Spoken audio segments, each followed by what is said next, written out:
Hello friends, welcome to online classes. मेरा नाम है रजत अग्रहरी।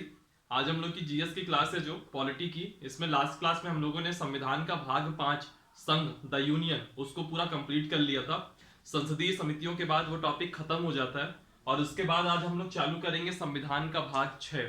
ठीक है, संविधान का भाग 6 चालू करेंगे। इसमें राज्य के बारे में पूरी चर्चा है और हम सबसे पहले शुरुआत करेंगे राज्य की कार्यपालिका। और राज्य की कार्यपालिका का मतलब क्या हुआ? राज्यपाल यानी कि गवर्नर। तो आज हम लोग गवर्नर से चालू करेंगे, राज्यपाल से चालू करेंगे। देखेंगे इस पद का प्रावधान कहाँ है, इसकी नियुक्ति कैसे होती है, इसकी पदोन्नति कैसे होती है, इसकी शक्तियां क्या क्या है ना। यह सब चीजें हम लोग देखेंगे आज। तो ये संविधान के भाग 6 की अगर हम बात करें आज आप लोग वीडियो को जो है शुरू से लेकर के अंत तक देखा कीजिए, जिससे कि आप लोग के नोट्स वगैरह अच्छे से बने। ठीक, संविधान का भाग 6 बहुत इंपॉर्टेंट है। इसमें अक्सर जो स्टेट पीसीएस वगैरह के जो एग्जाम होते हैं ना, अक्सर इसमें राज्यपाल से ही क्वेश्चन पूछता है। क्या होता है, लड़कों की जो प्रिपरेशन होती है वो भाग 5 से बहुत अच्छी होती है। भाग 5 में वो बहुत पढ़ते हैं तो बहुत अच्छी प्रिपरेशन भी होती है। भाग 6 से प्रिपरेशन कम अच्छी होती है। तो इससे जो क्वेश्चन आएंगे आएंगे क्वेश्चन दो ही, एक या दो ही क्वेश्चन आएगा। लेकिन वो ऐसा होता है कि जनरली कोई कर नहीं पाता है ना, उसमें याद कम रहता है। तो आइए भाग 6 की आज हम बात करते हैं।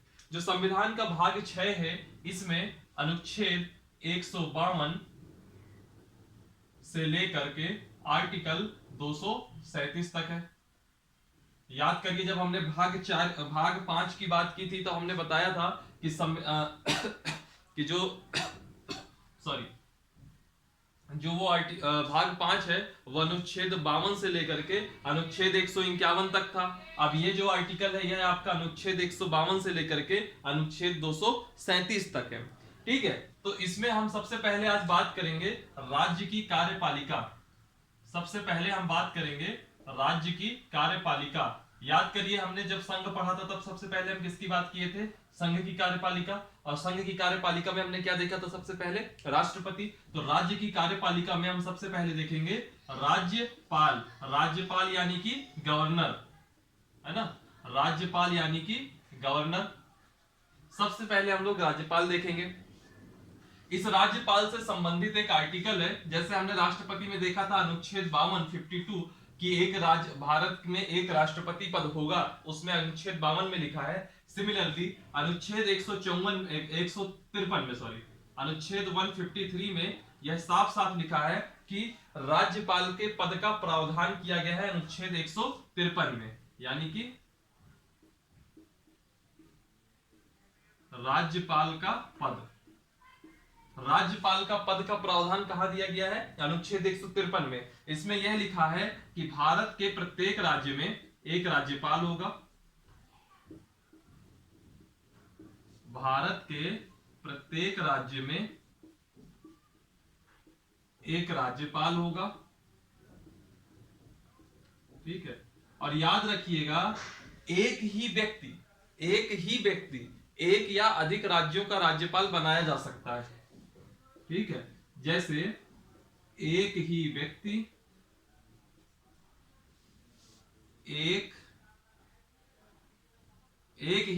एक मत लिखिए, यहां लिखिए दो या अधिक राज्यों का राज्यपाल भी बनाया जा सकता है।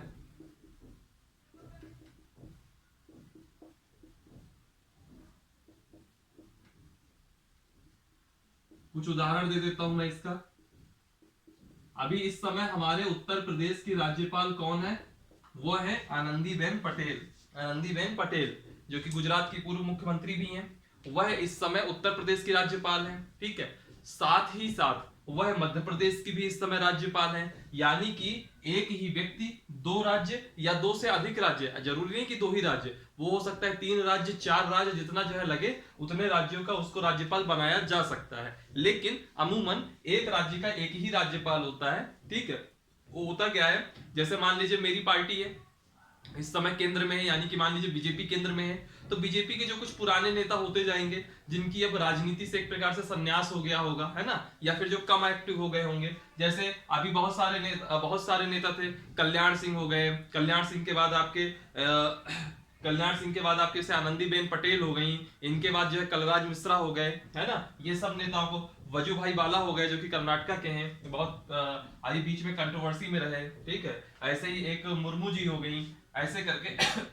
ऐसे करके हर जो उनके सीनियर नेता हो जाते हैं उनकी पार्टी के, उनको वो क्या करते हैं, राज्यों का राज्यपाल बनाते रहते हैं, ठीक है। तो जनरली क्या होता है कि एक राज्य का एक राज्यपाल होता है, लेकिन अगर कुछ ऐसी सिचुएशन पड़ती है कि एक ही व्यक्ति को एक से अधिक राज्यों का पदभार देना पड़े, मान लीजिए मध्य प्रदेश में कोई राज्यपाल है, उनकी कोई असामयिक मृत्यु हो जाए या उन्होंने त्यागपत्र दे दिया, और तब जो है नया राज्यपाल वहां के लिए अभी मध्य प्रदेश के लिए नियुक्त नहीं हुआ, तब क्या कहा जाएगा, आसपास का कोई राज्य के व्यक्ति को कहा जाएगा कि आप यहाँ के राज्यपाल का भी पद उठा लीजिए। तो वैसे ही उत्तर प्रदेश में भी आनंदीबेन पटेल राज्यपाल है और एमपी में भी आनंदीबेन पटेल राज्यपाल है ना।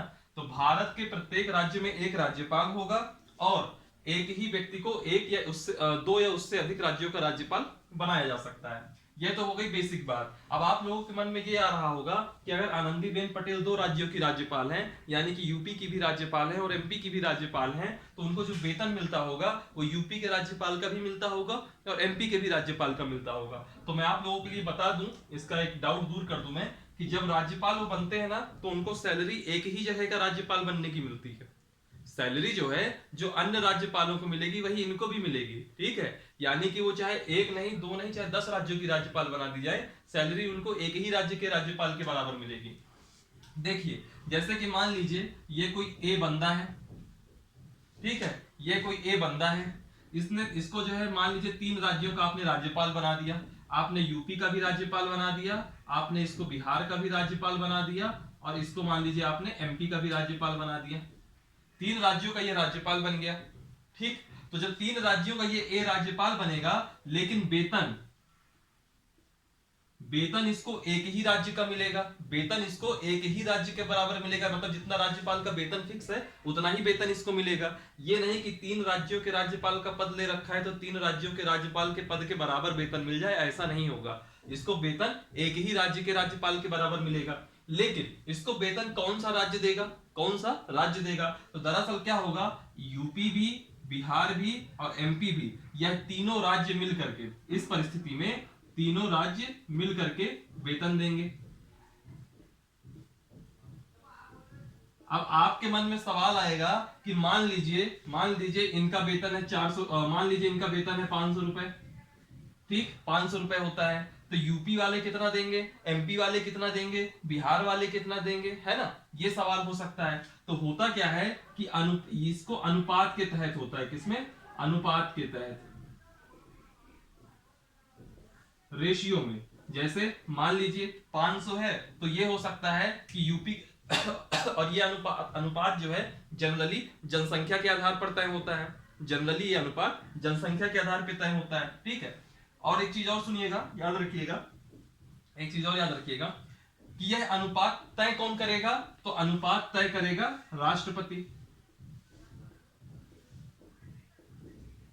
राष्ट्रपति तय करेगा अनुपात कि कौन सा राज्य उनको कितना वेतन देगा। मान लीजिए 500 रुपए उसका वेतन होता है, यूपी की जनसंख्या सबसे ज्यादा है, तो यूपी को राष्ट्रपति कह देगा कि यूपी जो है इनको 250 रुपए दे दे, ठीक। एमपी की संख्या थोड़ी यूपी से एमपी की संख्या कम है, तो एमपी से कहेगा कि आप एक काम करो, आप 150 रुपए दे दो, और बिहार से कहेगा कि आप 100 रुपए दे दो, है ना। तो ऐसे करके उनका वेतन तय होगा। तो होता क्या है, जब व्यक्ति एक या एक से अधिक राज्यों का राज्यपाल बन जाता है, यहाँ पे एक की जगह 2 शब्द यूज करिए, 2 या अधिक राज्यों का राज्यपाल बन जाता है, तो वह सभी राज्य मिल करके उसको वेतन देते हैं, और किस अनुपात में वेतन देंगे वह अनुपात राष्ट्रपति तय करेगा, ठीक है। ये बहुत छोटी सी बात है, लेकिन इतनी समझ आपको होनी चाहिए, ठीक। यूपी, बिहार, एमपी 3 राज्य का अगर वो राज्यपाल है तो वेतन एक ही राज्य के राज्यपाल के बराबर मिलेगा, ये याद रखिएगा। ये नहीं कि आप लोग सोचें कि 500 रुपए अगर एक राज्य का राज्यपाल बनने में मिलता है तो 3 राज्यों का राज्यपाल बनेगा तो उसकी 1500 सैलरी हो जाएगी, नहीं, सैलरी उसकी 500 ही रहेगी, और उस 500 में कौन राज्य का हिस्सा कितना रहेगा यह हिस्सा तय करेगा राष्ट्रपति, और अमूमन यह हिस्सा उसकी जनसंख्या के अनुपात पे तय किया जाता है, ठीक। एक ये बेसिक सा कॉन्सेप्ट हो गया आपका, इसके स्क्रीनशॉट ले लीजिएगा, ठीक है। चलिए अब आगे आते हैं। राज्यपाल के पद की योग्यता क्या होती है? राज्यपाल पद की योग्यता क्या है? योग्यताएं, तो याद रखिएगा जो राज्यपाल के पद की योग्यताएं हैं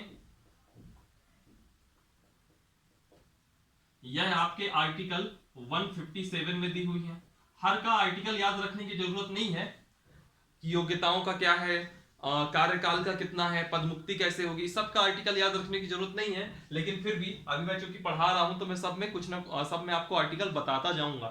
लेकिन अगर ये याद नहीं भी रहते हैं सबके तो कोई बहुत दिक्कत वाली बात नहीं है। आपको ये याद रखना चाहिए कि इस योग्यताएं के अंदर उसकी योग्यता क्या क्या होंगी। ठीक है, वही चार योग्यताएं जो अभी तक हम तीन योग्यताएं जो अभी तक हम सब में देख रहे थे, राष्ट्रपति में भी हमने देखी। पहला, भारत का नागरिक हो।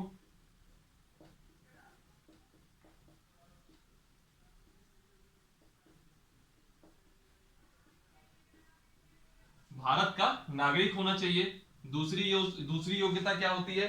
जो न्यूनतम उम्र है, राष्ट्रपति की भी 35 वर्ष थी, उपराष्ट्रपति की भी 35 वर्ष थी, इसकी भी 35 वर्ष होगी। ठीक है, न्यूनतम आयु 35 वर्ष। ठीक है, तीसरा पॉइंट, लाभ का पद धारण न किए हो।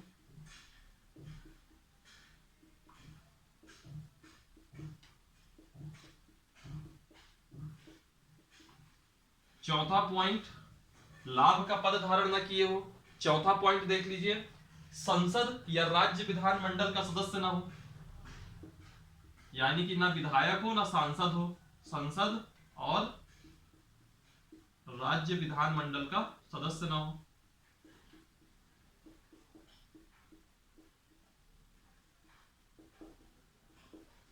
ठीक, ये जो है कुछ चार योग्यताएं हैं। ठीक है, यह योग्यताएं होनी चाहिए। इसके अलावा एक चीज और याद रखिएगा, ये तो मतलब मेनली योग्यताएं हैं जो कि संविधान में लिखी हुई हैं अनुच्छेद 157 में।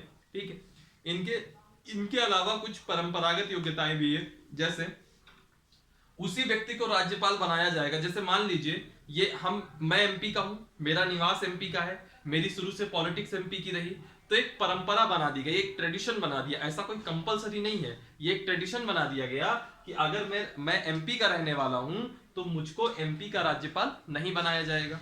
और ये फिर एक बार याद रखिएगा, यह कोई रिटर्न में नहीं है, ये कोई एलिजिबिलिटी नहीं है। इवन ये क्या है, यह सिर्फ और सिर्फ एक परंपरा है, एक ट्रेडिशन है। ठीक है, तो राज्यपाल बनने की ये योग्यताएं हो गई।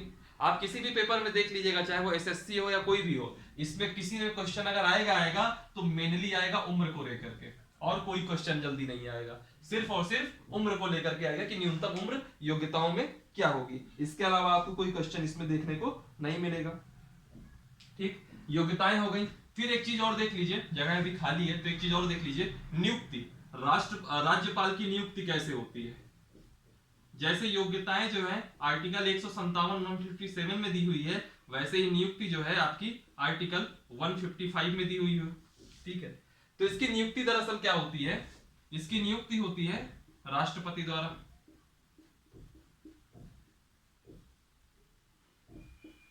नियुक्ति राष्ट्रपति द्वारा।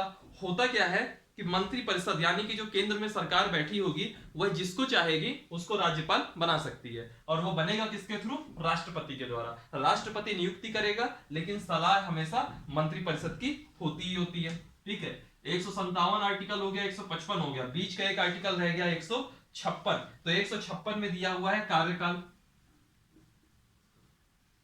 राज्यपाल का कार्यकाल, ये दिया है आर्टिकल 156 में। हालांकि कार्यकाल दिया हुआ है, लेकिन याद रखिएगा मेरी एक बात, कार्यकाल दिया हुआ है लेकिन जिस दिन राष्ट्रपति चाहेगा कि अब तुमको राज्यपाल नहीं रहना तो वो व्यक्ति राज्यपाल नहीं रहेगा, ये भी याद रखिएगा। कार्यकाल भले उसका दिया है कि कोई व्यक्ति अगर आज राज्यपाल बनता है तो उसका कार्यकाल कितने वर्ष के लिए होगा? 5 वर्ष के लिए। उसका कार्यकाल कितने वर्ष के लिए होगा? 5 वर्ष के लिए। और 5 वर्ष का जब उसका कार्यकाल खत्म हो जाएगा तो खत्म होने के बाद पुनर्नियुक्ति भी हो सकती है।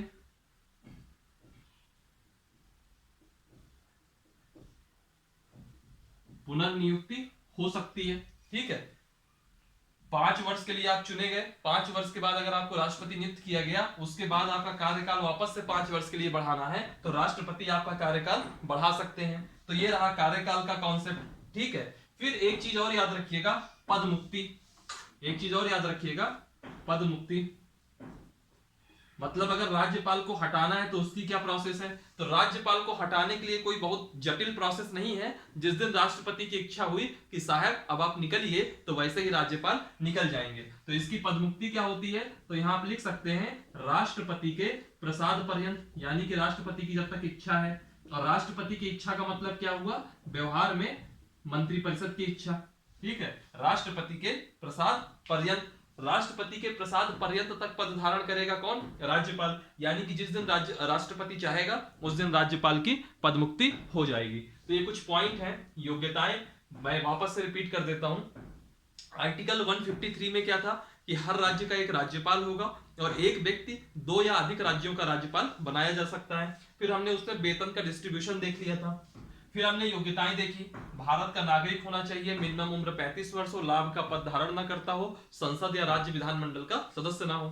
फिर हम लोगों ने नियुक्ति देखी, तो नियुक्ति राष्ट्रपति के द्वारा होती है। फिर हमने पदमुक्ति देखी, पदमुक्ति राष्ट्रपति के प्रसाद पर्यंत है, यानी कि जब तक राष्ट्रपति की इच्छा होगी। और कार्यकाल देखा तो कार्यकाल 5 वर्ष है।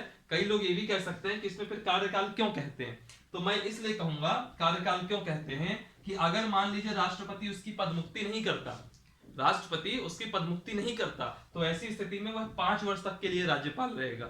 हालांकि 5 वर्ष का जब उसका कार्यकाल खत्म होगा तो उसके बाद उसको राष्ट्रपति वापस से पुनर्नियुक्त कर सकता है, री इलेक्ट कर सकता है, ठीक है। तो ये जो है कुछ राज्यपाल के बारे में बेसिक जानकारी हो गई, इसका आप स्क्रीनशॉट ले लीजिएगा। इन जो अभी आपने आर्टिकल 153 से लेकर के यहाँ तक आपने पढ़ा, इससे एक क्वेश्चन आना कोई बड़ी बात नहीं है। और इसमें क्वेश्चन किस तरह के आते हैं, नियुक्ति कौन करता है, आप कहोगे राष्ट्रपति, कार्यकाल कितना होता है 5 वर्ष। स्टेटमेंट वाले में आएगा, क्या राज्यपाल पुनर्नियुक्त हो सकते हैं, हो सकते हैं। क्या राज्यपाल कब तक पद धारण करता है, तो राष्ट्रपति के प्रसाद पर्यंत, ठीक है। ये क्वेश्चन यहां से आएगा। और पिछले वाले में ये आ जाएगा कि आर्टिकल 153 के तहत राज्यपाल होगा। और स्टेटमेंट वाले में ये भी आ सकता है कि क्या एक ही व्यक्ति 2 या अधिक राज्यों का राज्यपाल बन सकता है, तो आप कहोगे बिल्कुल बन सकता है।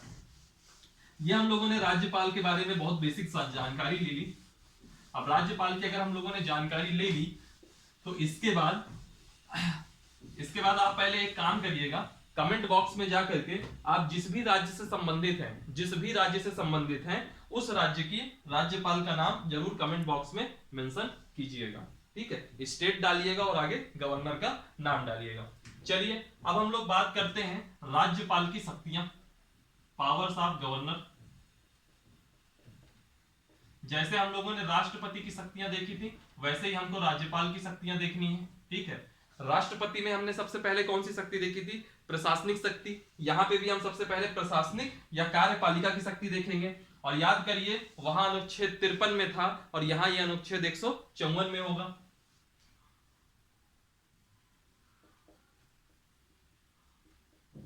राष्ट्रपति की जो प्रशासनिक शक्ति थी वह अनुच्छेद 53 में थी और प्रशासनिक शक्ति जो राज्यपाल की है यह आपकी आर्टिकल 154 में है, ठीक। प्रशासनिक शक्ति या फिर कार्यपालिका शक्ति, ठीक है। सबसे पहले कुछ चीजें याद रखिएगा, जैसे मैंने उसमें कहा था कि जो संघ का शासन है वह राष्ट्रपति के नाम पे चलाया जाता है, यानी कि राष्ट्रपति उसकी एक कार्यपालिका का प्रमुख चेहरा है। सिमिलरली जो राज्यपाल होगा वह स्टेट के लिए चेहरा होगा। तो जो राज्य का शासन है, ये पॉइंट देखिए, राज्य का शासन राज्यपाल के नाम से चलाया जाता है।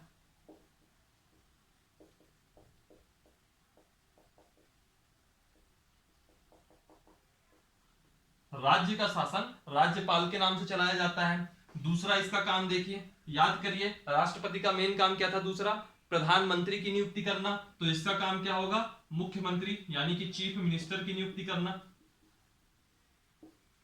इसको शॉर्ट में हम हमेशा सीएम लिखेंगे, मुख्यमंत्री की नियुक्ति करना।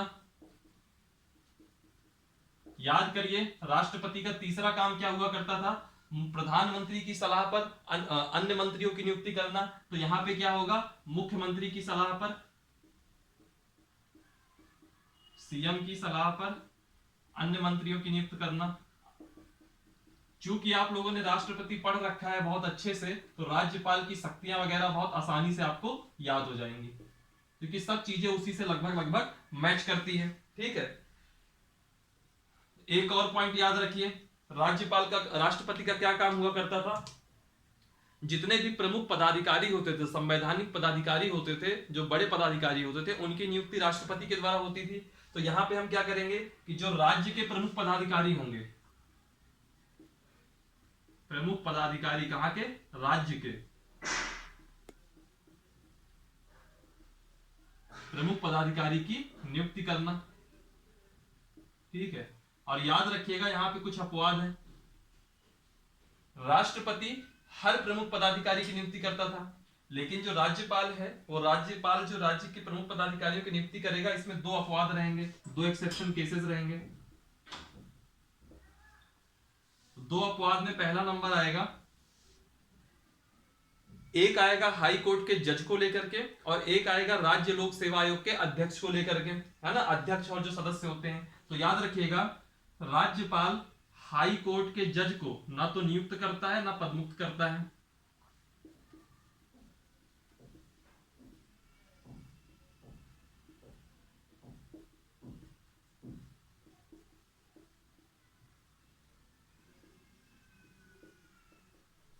हाई कोर्ट के जज को ना नियुक्त करेगा ना पदमुक्त करेगा, याद रखिएगा। दूसरा याद रखिएगा, जिस राज्य में वो राज्यपाल होगा, उस राज्य के जो राज्य लोक सेवा आयोग होगा, राज्य लोक सेवा आयोग, इसके जो अध्यक्ष होंगे, अध्यक्ष और जो सदस्य होंगे, इनको यह नियुक्त तो करेगा, किंतु पदमुक्त नहीं करेगा।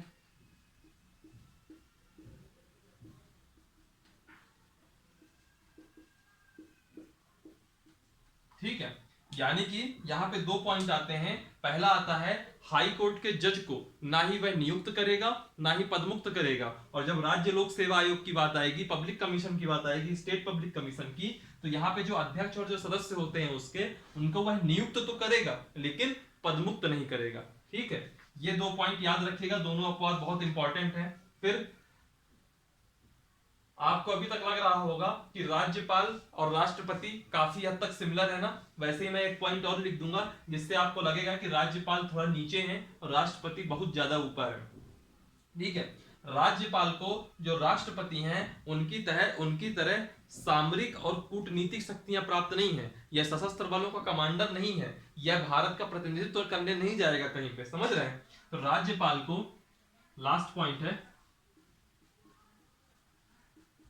तो मैं यहीं पे लिख देता हूं, थोड़ा नीचे हो जाएगा, आई होप दिख रहा होगा, ये तो मैं बोल तो रहा ही हूं। राज्यपाल को राष्ट्रपति की भांति सामरिक तथा कूटनीतिक शक्तियां प्राप्त नहीं है।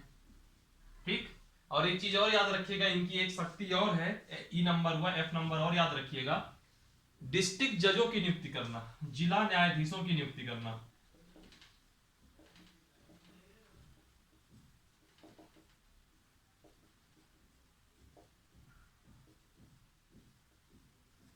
इतने सारे आपके काम राज्यपाल की प्रशासनिक शक्ति के अंडर आते हैं। आप इसका स्क्रीनशॉट ले लीजिएगा। पहला देखिए, सबसे पहला काम क्या है? राज्य का शासन राज्यपाल के नाम से चलाया जाता है। दूसरा क्या है? मुख्यमंत्री की नियुक्ति करना। एक सेकेंड, थोड़ा सा कैमरे में ब्लर आ रहा है, हाँ अभी सही है। राज्य का शासन राज्यपाल के नाम से चलाया जाता है। मुख्यमंत्री की नियुक्ति करना, मुख्यमंत्री की सलाह पर अन्य मंत्रियों की नियुक्ति करना, प्रमुख पदाधिकारी जो राज्य के होंगे उनकी नियुक्ति करना। और इस केस में टोटल दो अपवाद होंगे।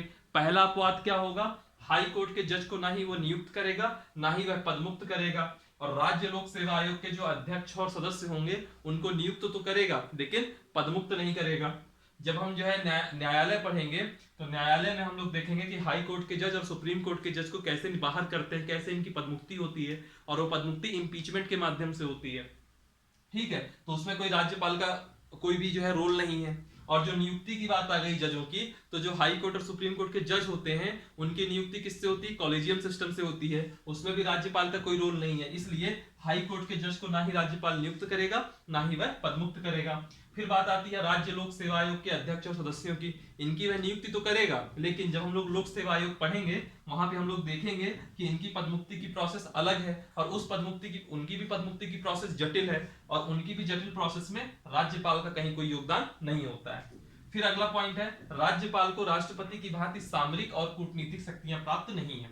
और लास्ट पॉइंट है जिला न्यायाधीश। मैंने यहाँ पे हाई कोर्ट के जज की बात की है, डिस्ट्रिक्ट जज और सेशन जज की बात नहीं की है। तो जो जिला न्यायाधीश होते हैं, जैसे कि जब हम लोग का पीसीएस वगैरह का एग्जाम देते हैं, एमपीपीएससी, यूपीपीसीएस, जो जस्टिस वाला होता है, जो लॉ करके जो आदमी जाते हैं जज बनने के लिए, तो उसमें जो जज बनते हैं उनकी नियुक्ति राज्यपाल ही करते हैं। ठीक है, तो यह हो गए आपकी कुल प्रशासनिक शक्तियां। अब हम बात करेंगे, जैसे हमने उसमें बात की थी, पहले हमने प्रशासनिक शक्ति देखी थी, प्रशासनिक शक्ति के बाद हमने विधायी शक्तियां देखी थी, तो यानी कि लेजिस्लेटिव पावर्स। तब हम लोग यहाँ पे भी देखेंगे विधायी शक्तियां। बहुत लोग कहते हैं, एक स्टेटमेंट होता है, लोगों की सोच होती है कि अगर कोई व्यक्ति एक बार राज्यपाल बन गया तो वापस चुनाव नहीं लड़ेगा। ठीक है, यानी कि वो एक्टिव पॉलिटिक्स में नहीं आता है। तो ऐसी कोई कहीं कंडीशन नहीं है। आदमी क्या करता है कि इस पद की इतनी इज्जत करता है कि जल्दी वह चुनाव लड़ने नहीं आता है, लेकिन ऐसा नहीं है। अभी हाल फिलहाल में देखेंगे तो स्वर्गीय श्रीमती शीला दीक्षित जी, जो कि दिल्ली की पूर्व मुख्यमंत्री रही, उनको पहले उनको राज्यपाल बना दिया गया था। राज्यपाल के बाद जब 2017 में यूपी का चुनाव हुआ तो वो कांग्रेस पार्टी का प्रमुख चेहरा बन गई थी, यानी कि एक्टिव पॉलिटिक्स में आ गई थी। तो ऐसा कोई बड़ी चीज नहीं है। चलिए, इसके बाद हम बात करते हैं विधायी शक्तियों की, लेजिस्लेटिव पावर।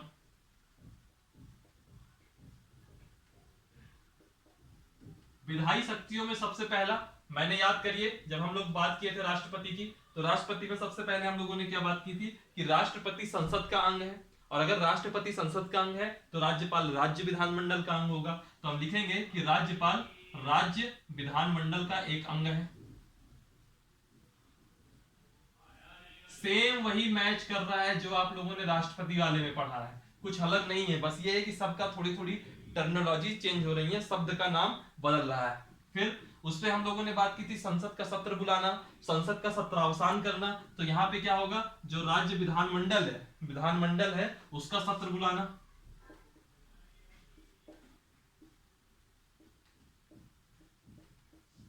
राज्य विधानमंडल का सत्र बुलाना, और सत्र बुलाने के साथ साथ सत्रावसान करना, यानी कि अब सत्र खत्म हो गया इस बार का, तो ये भी घोषणा करना, सत्रावसान करना। ये कौन करेगा? राज्यपाल करेगा। याद करिए, राज्य जब हम बात करते थे वहां पे, तो राष्ट्रपति की विधायी शक्तियों में हमने एक पॉइंट यह देखा था कि यह राज्यसभा के 12 सदस्यों को मनोनीत करता है ना। तो जो राज्यपाल होगा, अगर आपके राज्य में विधान परिषद है, क्योंकि क्या होता है, हर राज्य में विधान परिषद नहीं होगी, अभी हम आगे बात करेंगे एक सदनीय और द्विसदनीय व्यवस्था की।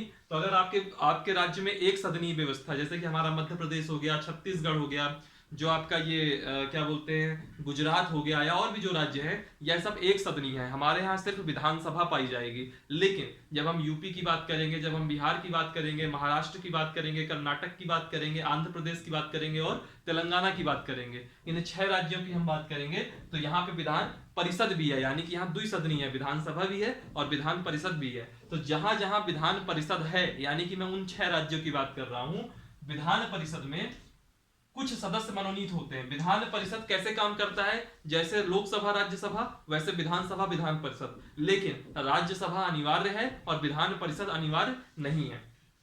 अभी हम जब बात करेंगे एक सदनी द्विसदनी व्यवस्था में, तब वहां डिटेल में आएंगे। यहां भी केवल इतना समझ लीजिए कि राज्यपाल विधान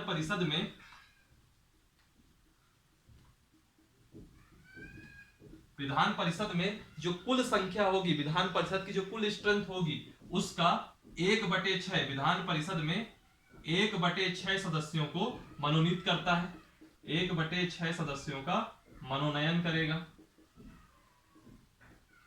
ठीक है, वहां क्या था कि राष्ट्रपति राज्यसभा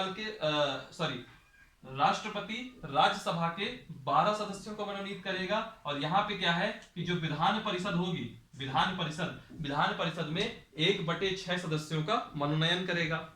याद करिए, जो वहां राज्यसभा में सदस्यों का मनोनयन होता था 12 लोगों का, तो 4 आधारों पर होता था, साहित्य, कला, विज्ञान, समाज सेवा। और यहाँ पे जो मनोनयन होगा यह आपका टोटल 5 आधारों पर होगा। कितने आधारों पर? 5 आधारों पर। अब आप सोच रहे होंगे वहां 4 बड़ी मुश्किल से हुए थे, यहाँ पांचवा कौन याद करे? तो जो 4 आधार हैं वो पहले के ही रहेंगे। कौन कौन सा? साहित्य पहले वाला रहेगा, साहित्य के बाद कला पहले वाला ही रहेगा, विज्ञान पहले वाला ही रहेगा, समाज सेवा पहले वाला रहेगा। वो चारों सेम थे, बस इसमें एक एक्स्ट्रा जुड़ जाता है, और जो एक्स्ट्रा जुड़ता है उसका नाम है सहकारिता। ठीक है, तो ये 5 आधार हैं जिनके आधार पर राज्यपाल विधान परिषद में 1/6 सदस्यों को नॉमिनेट करेगा या मनोनीत करेगा। ठीक, ये 3 शक्ति हो गई। चौथा शक्ति देखिए विधायी शक्तियों में क्या आएगा कि राज्यपाल राज्य की जो विधानसभा है, ठीक है, जैसे लोकसभा होती है केंद्र में, वैसे राज्य में क्या होती है? विधानसभा। और विधानसभा सब जगह होगी, हर राज्य की एक विधानसभा होगी। ठीक है, तो जो विधानसभा है उसमें विधानसभा में अधिकतम एक एंग्लो इंडियन की मनोनयन कर सकता है। आंग्ल भारतीय, एंग्लो इंडियन का मतलब क्या हुआ? आंग्ल भारतीय, एक एंग्लो इंडियन को मनोनीत कर सकता है।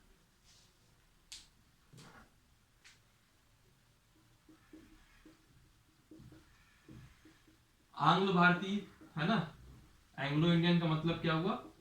आंग्ल भारतीय। और आंग्ल भारतीय का मतलब मैं 2-3 बार बता चुका हूं, आज फिर बता रहा हूं। जब पिता या पितृकुल, पितृकुल आपका यूरोपीय हो, अंग्रेज नहीं, यूरोपीय हो, यूरोप में जितने भी देश होते हैं किसी भी देश का हो, यूरोपीय हो, और मातृकुल भारतीय हो, तो उनसे जो संतान की उत्पत्ति होगी वह आंग्ल भारतीय यानी कि एंग्लो इंडियन कहलाएगी। तो यह जो है कुल आपकी विधायी शक्तियां हैं राज्यपाल की। पहली, राज्य विधानमंडल का अंग है। दूसरा, राज्य विधानमंडल का सत्र बुलाना, सत्रावसान करना। सत्रावसान का मतलब होता है कि सत्र समाप्ति की घोषणा करना। फिर है विधान परिषद में 1/6 सदस्यों को मनोनीत करना, और जो ये 1/6 मनोनीत होंगे यह 5 आधारों पर होंगे, साहित्य, कला, विज्ञान, समाज सेवा, ये पुराने हैं। और छठा जुड़ जाएगा सहकारिता। इसके बाद विधानसभा में अधिकतम एक एंग्लो इंडियन की एक एंग्लो इंडियन को मनोनीत करना, और ऐसा कहीं हर जगह होता नहीं है, लेकिन मनोनीत कर सकता है, ये पावर दी गई है। ठीक है, तो इसका आप स्क्रीनशॉट ले लीजिएगा। ये विधायी शक्तियां हो गई। अभी हमने कौन कौन सी शक्ति देख ली? हमने आपकी देख ली प्रशासनिक शक्ति यानी कि कार्यपालिका वाली शक्ति, और ये हमने देख ली लेजिस्लेटिव पावर यानी कि विधायी शक्तियां। विधायी शक्तियों के बाद विधायी शक्ति में एक चीज और जोड़ सकते थे, अगर जोड़ना होता, ये जोड़ सकते थे, जैसे राष्ट्रपति अध्यादेश जारी कर सकता था, ऑर्डिनेंस ला सकता था, वैसे राज्यपाल भी ऑर्डिनेंस ला सकता है। मैंने इसलिए नहीं जोड़ा क्योंकि अभी मुझको डिटेल में अध्यादेश, जैसे मैंने तब 123 में बताया था, वैसे मुझको यहाँ पे भी बताना पड़ेगा अध्यादेश जारी करने की शक्ति, है ना। चलिए यहीं पे डिटेल में देख लेते हैं। तीसरा है अध्यादेश जारी करने की शक्ति। और याद करिएगा, राष्ट्रपति के पास अध्यादेश जारी करने की जो शक्ति हुआ करती थी वो आर्टिकल 123 के तहत हुआ करती थी, आर्टिकल 123 के तहत होती थी, और राज्यपाल को आर्टिकल 213, आर्टिकल 213 के तहत प्राप्त है ये शक्ति। और अध्यादेश में किस प्रकार अध्यादेश जारी करेगा, कितने समय तक वो वैलिड रहेगा, हर एक पॉइंट सेम वही है जो हमने राष्ट्रपति में पढ़ा था, इसलिए मैं इसको रिपीट नहीं करूंगा। यह क्या है? Same as president. फिर भी बहुत सारे ऐसे होंगे जिनको भूल गया होगा, तो मैं थोड़ा सा याद दिला देता हूं। यह क्या है? कोई इमरजेंसी है, कोई आकस्मिक है, हमको लग रहा है बहुत जरूरी कानून है, इसको लागू करना जरूरी है, अभी संसद का सत्र बुला पाना मुमकिन नहीं लग रहा, तो हम इसको शीघ्रकालीन समय बहुत जल्दी जो है लागू कराने के लिए हम अध्यादेश ले आते हैं। ठीक है, और ये अध्यादेश जब आएगा तो इसकी वैलिडिटी कितनी रहती है? जब सत्र चालू होगा, जैसे आज अध्यादेश जारी हो गया, इसके बाद जब नेक्स्ट सेशन चालू होगा, तो नेक्स्ट सेशन चालू होने वाले दिन से 6 सप्ताह के अंदर इस अध्यादेश को लोकसभा जो मतलब विधानसभा या विधान परिषद जो भी हो वहां से पारित कराना होगा, और अगर वह पारित नहीं हुआ तो वैसी स्थिति में वह अध्यादेश रद्द हो जाएगा। ठीक है, और आप लोग को बहुत डिटेल में जानना है तो वापस आप राष्ट्रपति की शक्तियों में जाइए, आर्टिकल 123 को वापस से देख लीजिए। ये सेम एज प्रेसिडेंट है, बस अंतर कितना है कि वहां आर्टिकल 123 था और यहाँ आर्टिकल 213 है। और एक चीज याद रखिएगा, जो राष्ट्रपति होता था, होता क्या है देखिए मैं बताता हूं।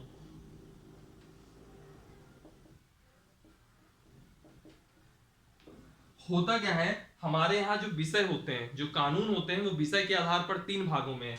कौन कौन से पार्ट होते हैं, एक देखिए, एक होता है संघ सूची के विषय में। संघ सूची, संघ सूची में क्या होता है कि इस विषय पे कोई भी कानून लाने की शक्ति किसके पास है, केंद्र के पास है, यानी कि मोदी जी के पास है। फिर आता है राज्य सूची, राज्य सूची के विषय पर कानून बनाने का अधिकार किसका है, स्टेट के पास है, राज्य के पास है। जैसे कि एमपी की बात करूंगा तो शिवराज मामा, और अगर आपकी यूपी की बात करूंगा तो योगी बाबा, है ना। तो इसमें योगी बाबा एक्टिव हो जाएंगे, शिवराज मामा एक्टिव हो जाएंगे, इसमें मोदी जी एक्टिव हो जाएंगे। लेकिन कुछ विषय ऐसे भी रहते हैं जो समवर्ती सूची में रहते हैं, और समवर्ती सूची के जो विषय होते हैं, अभी जब मैं आगे केंद्र राज्य संबंध बताऊंगा तब इन पे बहुत डिटेल से आएंगे हम लोग। जो समवर्ती सूची के विषय होते हैं उनमें केंद्र भी कानून बना सकता है और राज्य भी कानून बना सकता है। समझ रहे हैं मेरी बात को। तो होता क्या है, जो राष्ट्रपति को अध्यादेश जारी करने की शक्ति होती है, तो राष्ट्रपति दो विषयों पे अध्यादेश जारी कर सकता है। किस पे, संघ सूची के विषय पे, और संघ सूची के विषय पे और समवर्ती सूची के विषय पर। इन दो सूची के विषय पे राष्ट्रपति अध्यादेश जारी करेगा, और जो राज्यपाल होगा यह भी संघ कह रहा हूं, यह भी राज्य सूची पर अध्यादेश जारी करेगा और समवर्ती सूची पर अध्यादेश जारी करेगा, है ना। तो समवर्ती दोनों में कॉमन है, बाकी राज्यपाल राज्य का और राष्ट्रपति संघ का। तो ऐसे आपको याद रखना है। यह हो गया राज्यपाल की अध्यादेश जारी करने की शक्ति। एक चीज इसमें और देख लेता हूं मैं, एक चीज और बता देता हूं आपको। चौथा होता है वीटो की शक्ति। याद करिए राष्ट्रपति की वीटो पावर। वीटो पावर पढ़ाने से पहले मैंने आपको बताया था कि कौन कौन से वीटो होते हैं। सबसे पहले मैंने बताया था आत्यंतिक यानी कि एब्सोल्यूट वीटो, फिर आत्यंतिक के बाद मैंने बताया था विशेषित वीटो, विशेषित वीटो के बाद बताया था मैंने निलंबनकारी वीटो, है ना। निलंबनकारी वीटो के बाद मैंने बताया था आपको जेबी यानी कि पॉकेट वीटो। और मैंने ये कहा था ये 4 टाइप के वीटो होते हैं, लेकिन हमारे जो भारत के राष्ट्रपति हैं उनको 3 प्रकार के वीटो प्राप्त है। पहला आत्यंतिक वीटो एब्सोल्यूट, दूसरा निलंबनकारी और तीसरा जेबी वीटो। विशेषित वीटो हमारे राष्ट्रपति को प्राप्त नहीं है, ठीक है। वैसे ही वीटो की शक्ति राज्यपाल के केस में देखेंगे तो यह भी सेम एज प्रेसिडेंट, इसीलिए मैं यहाँ पे वापस से उसको पूरा उतना डिस्क्राइब नहीं कर रहा। आप लोग राष्ट्रपति की जो शक्तियों वाला वीडियो था उसको आप जाकर के देख सकते हैं, ठीक।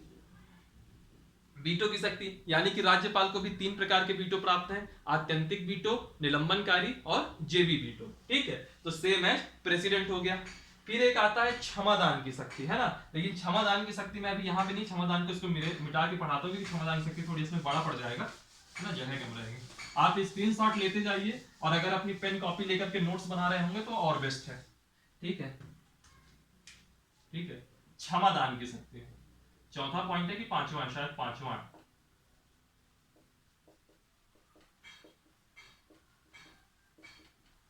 क्षमादान की शक्ति, जब हम राज्यपाल पढ़ रहे थे तो वहां आर्टिकल 72 में था क्षमादान की शक्ति, और अगर हम यहाँ पे बात करेंगे तो ये आर्टिकल 161 में है, और इसमें किसकी क्षमादान की शक्ति बता रहा है, इसमें राज्यपाल के क्षमादान की शक्ति बता रहा है। इसमें भी प्रेसिडेंट की तरह ही इसको भी 5 प्रकार के क्षमादान की शक्तियां प्राप्त है, 5 प्रकार की। अब 5 प्रकार की कौन कौन है मैं सिर्फ नाम बताऊंगा, उसमें डिटेल में नहीं जाऊंगा क्योंकि राष्ट्रपति की शक्तियों में मैंने उन सब में डिटेल में बात की है। उनका नाम है क्षमा, लघुकरण, परिहार, विराम, और याद रखिएगा एक बात और याद रखिएगा, जो चीज यहां मैं लिखा रहा हूं ना, क्षमा, लघुकरण, परिहार, विराम और निलंबन, यही सब का मतलब यहां पे भी वही है जिसका मतलब राष्ट्रपति वाले में था, निलंबन। ये सब 5 पॉइंट आप पढ़ चुके हैं, ठीक है। क्षमा, लघुकरण, परिहार, विराम, निलंबन, यह क्षमादान की अलग अलग क्षमा प्रकार है, ठीक है। 5 प्रकार की आपकी क्षमा दे रखी है, लेकिन ये राष्ट्रपति को भी इतना प्राप्त है, राज्यपाल को भी इतना प्राप्त है। लेकिन राज्यपाल और राष्ट्रपति दोनों की क्षमादान की शक्तियों में 2 अंतर है। पहला अंतर देखिएगा, पहला अंतर देखिएगा, राज्यपाल मृत्यु दंड को माफ नहीं कर सकता, मृत्यु दंड को क्षमा नहीं कर सकता, जबकि राष्ट्रपति मृत्यु दंड को क्षमा कर सकता है, ठीक है। और दूसरा पॉइंट देखिएगा, जब भी किसी व्यक्ति पर सैनिक न्यायालय यानी कि इसको हम क्या कहते हैं, कोर्ट मार्शल वगैरह हो जाए, है ना, सैनिक न्यायालय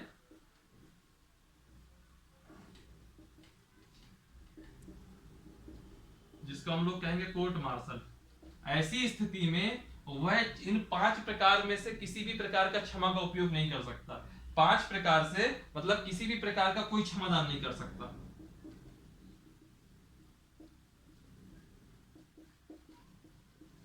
ठीक है, तो ये दो अपवाद हैं। इन दो मामलों में यह राष्ट्रपति से अलग है, अदरवाइज राष्ट्रपति और राज्यपाल की क्षमादान की शक्तियां बराबर है। क्षमा, लघुकरण, विराम, परिहार, निलंबन, यह पांचों की पांचों जो क्षमादान की शक्तियां हैं जो राष्ट्रपति के पास थी वही राज्यपाल के पास भी है।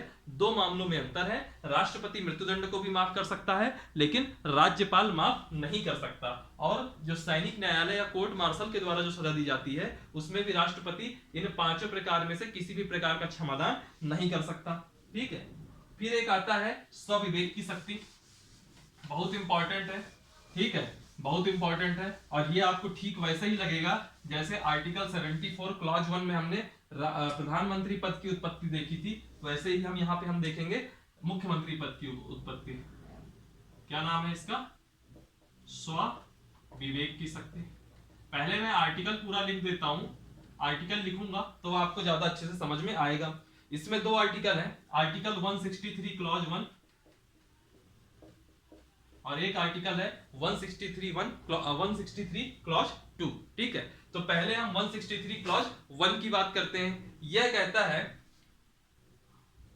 उन मामलों को छोड़कर, इसकी पूरी लाइन समझिएगा आप, उन मामलों को छोड़कर जिनमें राज्यपाल से स्वविवेक से कार्य करने की आशा की गई हो,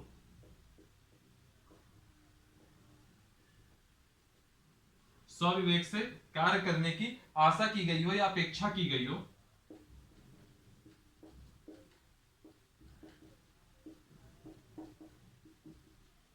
ठीक है, उन मामलों को छोड़कर जिनमें राज्यपाल से स्वविवेक से कार्य करने की अपेक्षा की गई हो, राज्यपाल को सलाह देने के लिए एक मंत्रिपरिषद होगी जिसका प्रमुख मुख्यमंत्री होगा। यहां पे सलामी नहीं है, याद रखिएगा, यहां पे सलाह है। राज्यपाल को सलाह देने हेतु एक मंत्रिपरिषद होगी जिसका प्रमुख मुख्यमंत्री होगा।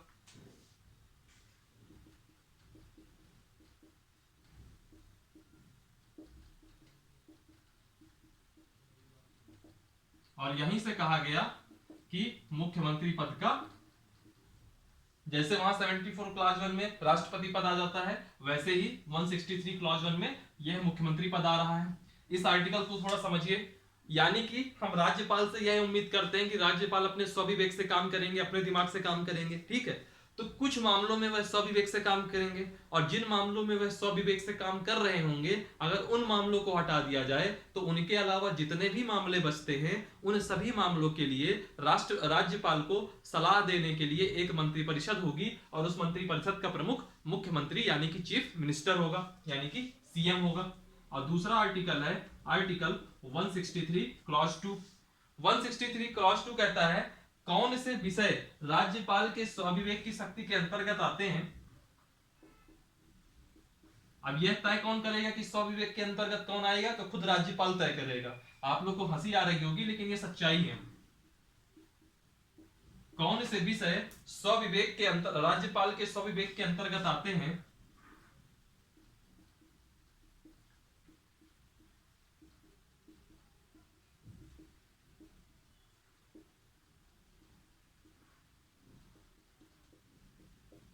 ये समय समय पर राज्यपाल तय करेगा। ठीक है, इसका निर्धारण राज्य का, ऐसे मत लिखिए, इसका लिख दीजिए, इसका निर्धारण राज्यपाल करेगा और उसका निर्णय अंतिम होगा।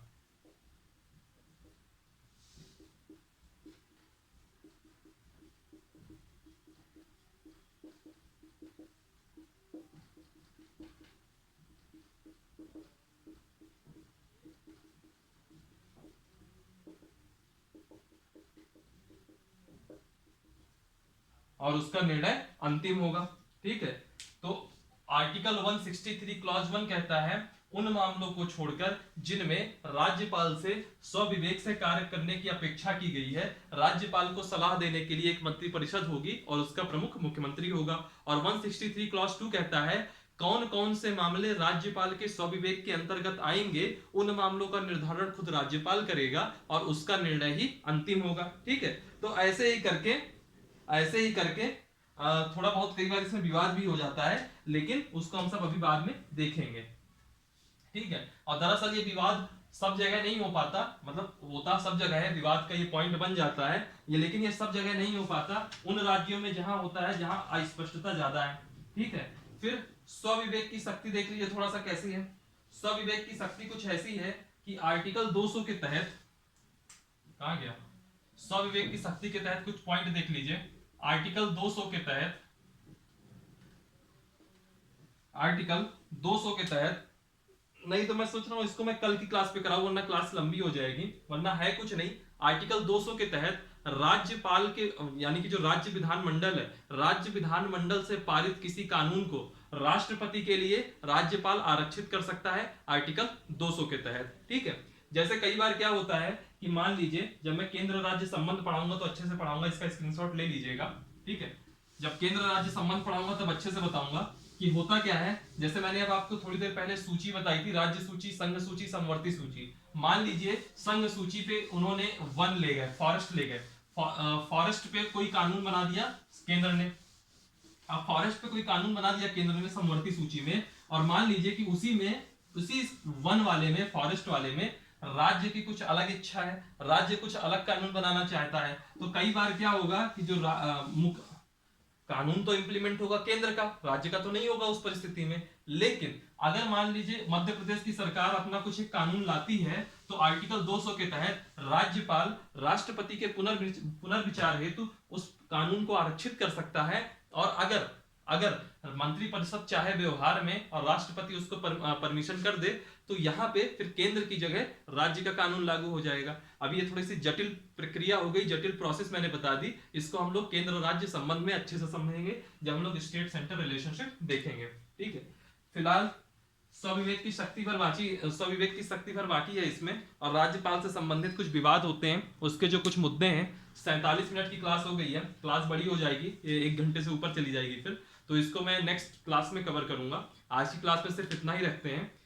राज्यपाल की शक्तियों में सिर्फ और सिर्फ स्वविवेक की शक्तियां बची हैं, जिसको मैं अगली क्लास में आपको कवर कराऊंगा। ठीक है, और फिर राज्यपाल से संबंधित कुछ विवाद के मुद्दे होंगे, और फिर कुछ महाधिवक्ता, हालांकि मैंने अटॉर्नी जनरल के साथ करा दिया था, तब मैंने आपको बताया था आर्टिकल 165 में महाधिवक्ता होगा, उसमें कुछ ज्यादा डिटेल से नहीं कराना है।